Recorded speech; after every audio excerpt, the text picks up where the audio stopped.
Assalamualaikum warahmatullahi wabarakatuh, Pak Solihin. Waalaikumsalam warahmatullahi wabarakatuh. Selamat pagi, Pak Selamat Solihin. pagi, Bu Neni. Ya, baik. Sesuai rencana kita kemarin ya Pak, bahwa hari ini saya akan wawancara Bapak terkait dengan pengambilan keputusan berdasarkan kebijakan universal. Tapi sebelum itu, boleh saya minta kesediaan Bapak Solihin untuk memperkenalkan diri terlebih dahulu. Oke, terima kasih Bu Neni. Baik. Assalamualaikum warahmatullahi wabarakatuh. Waalaikumsalam. Saya ingin memperkenalkan diri, nama saya Solihin. Tugas sekarang di SMA Negeri 51 sebagai kepala sekolah. SMA Negeri 51 berada di Kecamatan Keramat Jati, Jakarta Timur. Dan terima kasih dan alhamdulillah SMA 51 mendapatkan keberkahan. Ada dari beberapa guru yang terpilih menjadi guru penggerak angkatan 9. Termasuk adalah Bu Neni Prihartini SPD ini. Saya mengucapkan terima kasih kepada Bu Neni atas kinerjanya sehingga bisa membawa dampak yang positif bagi satuan pendidikan di SMA Negeri 51 saat ini. Thank you. Baik, terima kasih banyak Pak atas dukungannya. Baik, saya sebenarnya ingin menanyakan beberapa hal terkait dengan bagaimana cara Bapak untuk mengidentifikasi sebuah permasalahan itu termasuk dalam kategori dilema etika ataupun kategori bujukan moral. Bagaimana Pak menurut Bapak? Oke, terima kasih pertanyaannya. Kalau dilema etika itu kasus di mana kita dihadapkan pada dua pilihan. Yang satu benar, yang satu juga benar. Itu tentang dilema etika. Sedangkan dengan bujukan moral, kita dihadapkan pada satu kasus di mana yang satu ini bernilai benar, tapi yang satunya bernilai salah. Itu menyangkut tentang bujukan moral dan dilema etika. Baik Pak, untuk pertanyaan kedua, bagaimana cara Bapak untuk memutuskan sebuah permasalahan ketika permasalahan itu sama-sama benar? Kira-kira bagaimana cara mengambil keputusannya Pak? Oke, kalau terjadi yang apa Ibu maksud tadi, langkah-langkah pertama kita lakukan adalah mengidentifikasi kasus terlebih dahulu. Setelah kita identifikasi, maka kita cari beberapa solusi dan kita pilih satu solusi yang terbaik untuk semua. Dalam artian yang harus kita pilih adalah yang terbaik bagi yang punya kasus dan terbaik bagi satuan pendidikan atau organisasi itu. Gitu. Baik. Lalu Pak, selama ini langkah-langkah seperti apa? Atau mungkin ada prosedur tertentu yang Bapak gunakan dalam menyelesaikan masalah tersebut? Bisa dijelaskan Pak? Oke, terima kasih. Jika terjadi suatu permasalahan, kita mencoba untuk menyelesaikannya sesuai dengan prosedur.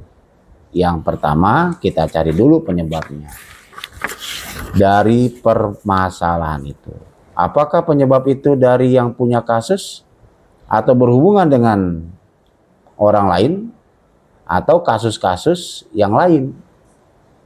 Kemudian dari beberapa identifikasi itu kita ajak semua warga di satuan pendidikan atau organisasi untuk berdiskusi. Manajemen sekolah, Bapak Ibu guru, juga karyawan akan saya ajak untuk membantu saya. Sebagai kepala sekolah, saya sadar bahwa bila suatu masalah itu saya putuskan sendiri, nanti belum tentu terbaik bagi semua. Belum tentu baik bagi satuan pendidikan atau organisasi. Maka saya mengajak kepada rekan-rekan semua untuk membantu mencari solusi yang terbaik sehingga kita bisa menyelesaikan kasus-kasus tersebut. Baik. Nah Pak, dari cara-cara tersebut kira-kira adakah cara yang paling efektif yang menurut Bapak bisa digunakan untuk menyelesaikan sebuah kasus? Baik, terima kasih. Cara yang paling efektif yaitu kita ajak untuk berdiskusi dan bermusyawarah dari semua individu atau kelompok yang mempunyai kasus. Apakah kasusnya antara siswa dengan siswa, atau mungkin kasusnya antara guru dengan guru, atau bisa juga siswa dengan guru, bahkan guru dengan karyawan, dan lain sebagainya. Jadi, kita cari tahu dulu siapa yang punya kasus. Setelah yang punya kasus itu kita panggil, kemudian kita ajak untuk berdiskusi untuk menyampaikan kronologis dari yang punya kasus itu, apa yang menjadi faktor penyebabnya, mengapa sampai berbuat seperti itu, alasannya apa. Setelah kita ketahui alasan-alasan mengapa sampai berbuat terhadap seperti itu, maka kita cari beberapa alternatif pemecahan masalah yang sangat menguntungkan bagi kedua pihak, tidak merugikan baik punya kasus atau juga bagi satuan pendidikan, yaitu sekolah. Baik Pak. Nah, menurut Bapak nih, hal apa sajakah yang selama ini mungkin Bapak alami sebagai suatu tantangan tertentu atau tantangan tersendiri dalam menyelesaikan kasus-kasus tersebut?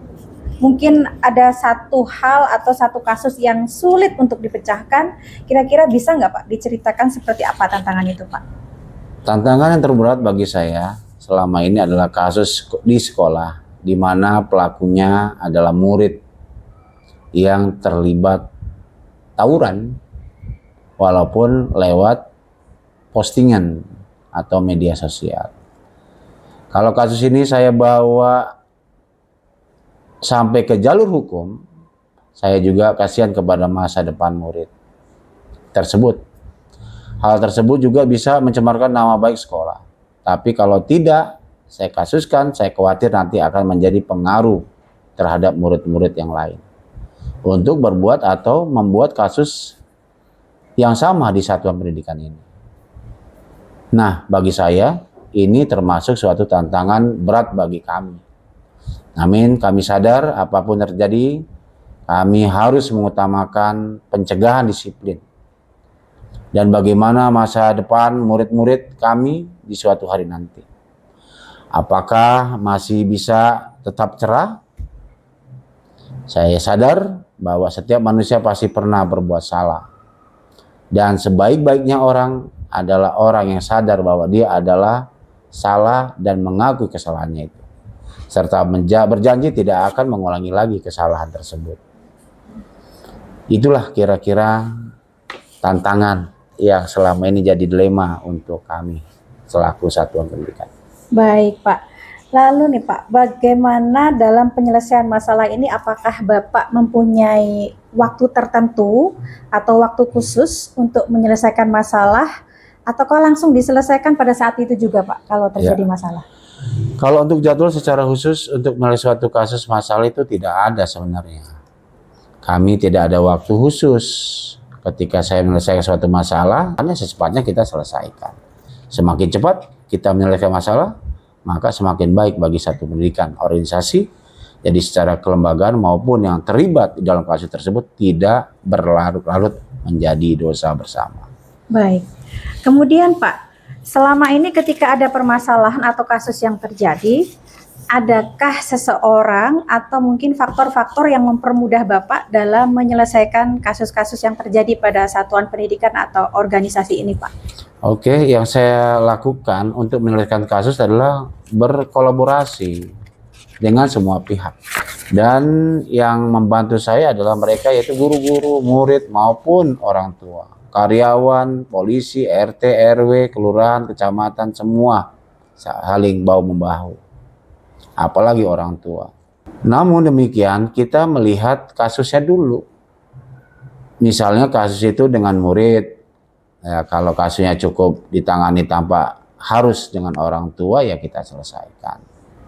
Kalau harus berkolaborasi dengan pihak luar, RT, RW, polisi, kecamatan, lurah, dan seterusnya, kita siap untuk berkolaborasi untuk menyelesaikan permasalahan. Yang pasti, institusi pendidikan adalah wadah untuk mendidik peserta didik. Terima kasih. Baik, Pak.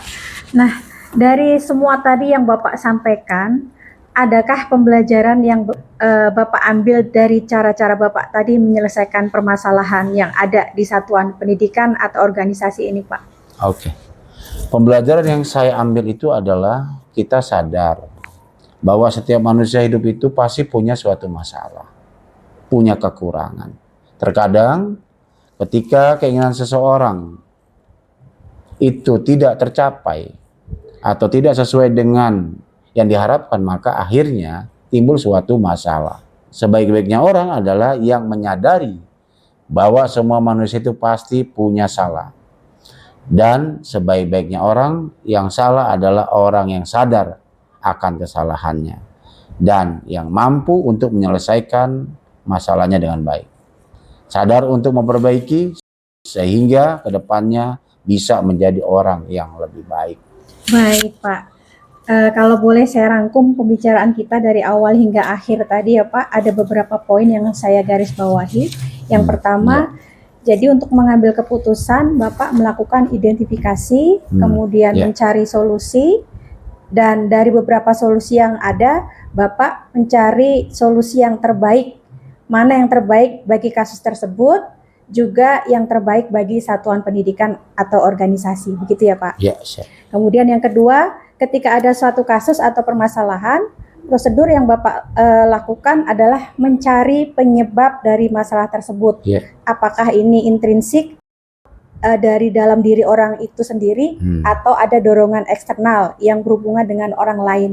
Betul. Kemudian Bapak mengajak diskusi dan berkolaborasi dengan anggota dan rekan-rekan guru yang lain untuk menyelesaikan masalah tersebut. Begitu ya Pak? Ya, siap. Kemudian yang ketiga, dalam menyelesaikan masalah yang Bapak anggap efektif itu adalah bermusyawarah dengan yang mempunyai kasus tersebut. Kemudian diidentifikasi apakah kasus tersebut itu antara murid dengan murid, atau guru dengan guru, murid dengan guru, ataupun guru dengan karyawan. Kemudian mencari alasannya kenapa masalah ini terjadi dan mencari solusi yang saling menguntungkan kedua belah pihak. Tidak ada yang dirugikan, gitu ya Pak. Ya. Selanjutnya, jika ada permasalahan atau kasus sebaiknya langsung diselesaikan pada saat ada kejadian ya Pak ya. Lalu jika ada permasalahan atau kasus, orang yang dapat membantu Bapak untuk menyelesaikan masalah itu adalah bisa dari orang tua. Betul. Dan juga guru, Ya. ataupun dari lembaga lain yang terlibat di satuan pendidikan atau organisasi ini ya Pak. Kemudian yang terakhir, pembelajaran yang dapat kita ambil adalah bahwa setiap orang pasti memiliki kesalahan. Betul. Dan sebaik-baik manusia adalah yang mengakui kesalahannya. Betul. Dan dapat memperbaikinya, begitu ya Pak? Iya. Baik Pak, saya mengucapkan terima kasih karena telah mendukung saya sebagai CGP Angkatan 9 ini. Sampai bertemu kembali di lain kesempatan. Wassalamualaikum warahmatullahi wabarakatuh. Waalaikumsalam warahmatullahi wabarakatuh. Terima kasih Pak. Thank you.